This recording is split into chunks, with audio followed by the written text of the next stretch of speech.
ইচ্ছা শক্তি থাকলে যে মানুষ ইম্পসিবলকেও পসিবল করতে পারে, এটা সেরা উদাহরণ মানিকগঞ্জের জুলহাস মোল্লা নিজেই। জীবনে কোনোদিন বিমানে না ওঠা ছেলেটি আজ নিজের তৈরি বিমানে উঠে সবাইকে তাক লাগিয়ে দিল। তবে দীর্ঘ 4 বছরের চেষ্টায় নিজের তৈরি প্রশিক্ষণ বিমান তৈরি করাটা জুলহাস মোল্লার জন্য কিন্তু সহজ কোনো বিষয় ছিল না। ইনফ্যাক্ট তার সাকসেসের স্টোরিটাও মোটেও স্মুথ ছিল না। নদী ভাঙনের কারণে ঘর হারা এই জুলহাস অর্থের অভাবে এসএসসির পর আর নিজে পড়ালেখা চালিয়ে যেতে পারেননি। 6 ভাই বোনের মধ্যে পঞ্চম জুলহাস 2014 সালে এসএসসি পাশ করেন এবং জীবিকার তাগিদে তিনি ইলেকট্রিক মিস্ত্রির কাজ ধরেন। তবে জীবনের সকল বাধাই যেন জুলহাসের ইচ্ছাশক্তির কাছে হার মানবে। পেশায় ইলেকট্রিক মিস্ত্রি হলেও গেল 4 বছরে সে দীর্ঘ গবেষণা করে তৈরি করেছে এই প্রশিক্ষণ বিমান। জানা যায় 4 বছরের মধ্যে লাস্ট 1 বছরে দিনে প্রায় 5 থেকে 6 ঘন্টা ধরে কাজ করেছে এই বিমান তৈরির পিছনে। শুরুতে গ্রামের লোকজন তার এই সমস্ত কর্মকাণ্ড খুব একটা পছন্দ করেনি। ইনফ্যাক্ট তার পরিবার থেকেও খুব বেশি সাপোর্ট ছিল না। বাট এখন সবাই জুলহাসের প্রশংসায় পঞ্চমুখ। সম্প্রতি নিজের তৈরি প্রশিক্ষণ বিমান নিয়ে 50 ফিট উচ্চতায় উঠে গ্রামবাসীকে একদম অবাক তো করেছে, সে সঙ্গে দেশবাসী হয়েছে জুলহাসের এই প্রতিভায় অবাক। তবে জুলহাসের এই বিমান তৈরির ইচ্ছা জাগে 2021 সালে রিমোট কন্ট্রোল প্লেন দেখে। রিমোট কন্ট্রোল প্লেন নিয়ে গবেষণা সে করতো, টুকটাক কয়েকটা রিমোট কন্ট্রোল প্লেনও বানাতো। এরপর তার মনে হতো সে নিজে একটা বিমান বানাবে, যে বিমানে সে নিজে আকাশে উঠবে। যেই ভাবা সেই কাজ। এরপর প্রশিক্ষণ বিমান কিভাবে তৈরি করা হয় সেটা নিয়ে ঘাটাঘাটি করতে লাগলো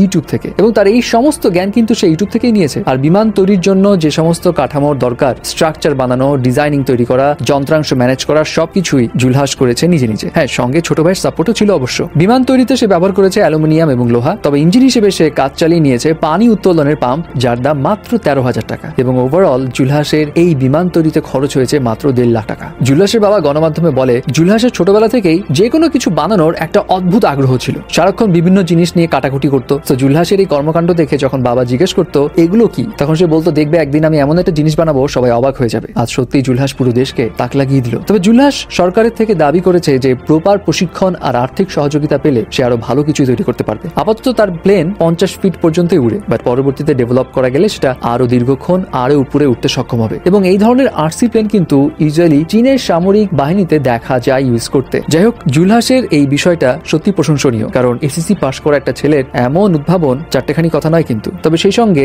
একটা জিনিস কিন্তু আমাদের এটাও মনে করিয়ে দেয়, একটা এসএসসি পাশ করা গ্রামের ছেলে যদি এই কাজ করতে পারে, তাহলে আমাদের দেশের শ্রেষ্ঠ বিদ্যাপীঠ যেগুলো আছে, যেখানে ইঞ্জিনিয়ারিং পড়াশোনা করানো হয়, যেমন বুয়েট, কুয়েট, রুয়েট, সেখান থেকে কেন শিক্ষার্থীরা এমন কিছু বের করছে না? অনেকে এইসব নিয়ে প্রশ্ন করছে। অনেকেই বলছে আমাদের দেশের শিক্ষা কার্যক্রমে এমন কিছু জিনিস আনা উচিত যাতে উদ্ভাবনে সবে আগ্রহ প্রকাশ করে, মুখস্থ বিদ্যায় নয়। আদারওয়াইজ দেখা যাবে যে এই সমস্ত জুলহাস মোল্লার মতো ছেলেপেলেগুলো হারিয়ে যাবে, কিংবা তার এই যে উদ্ভাবনের যে বিষয়গুলো সোশ্যাল মিডিয়া জুড়ে সীমাবদ্ধ থাকবে। ভবিষ্যতে কাজের কাজ আর কিছুই হবে না।